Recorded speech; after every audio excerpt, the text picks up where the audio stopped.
சித்தர்கள் எப்படி பல்லாயிரம் ஆண்டுகள் வாழ்ந்தார்கள்? ஒரு மனிதனின் ஆயுள் காலம் என்பது அவனுடைய வயதை பொறுத்தது அல்ல, அவன் விடும் மூச்சின் அளவை பொறுத்தது. அனைத்து உயிர்களுக்கும் ஒரே மாதிரியாக தான் மூச்சின் அளவை கடவுள் கொடுத்திருக்கிறான். உதாரணமாக 100 ரூபாய் வைத்திருக்கிறேன் என்றால் அதை ஒரு நாளைக்கு 1 ரூபாய் என்று செலவழித்தால் 100 நாட்களுக்குள் செலவாகிவிடும். 2 ரூபாய் என்று செலவழித்தால் 50 நாட்களுக்குள் செலவாகிவிடும். 10 ரூபாய் என்று செலவழித்தால் 10 நாட்களுக்குள் செலவாகிவிடும். 100 ரூபாய் ஒரே நாளில் செலவழிக்கவும் முடியும்.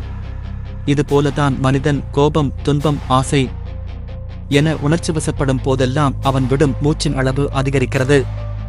ஆனால் இந்த மூச்சினை எப்படி கட்டுப்படுத்த வேண்டும், எப்படி பயன்படுத்த வேண்டும் என கற்று அதன்படி நடந்தால் சித்தர்கள் போல பல ஆயிரம் ஆண்டுகள் வாழ முடியும். நம் வாழ்வு நம்முடைய கையில்தான் உள்ளது.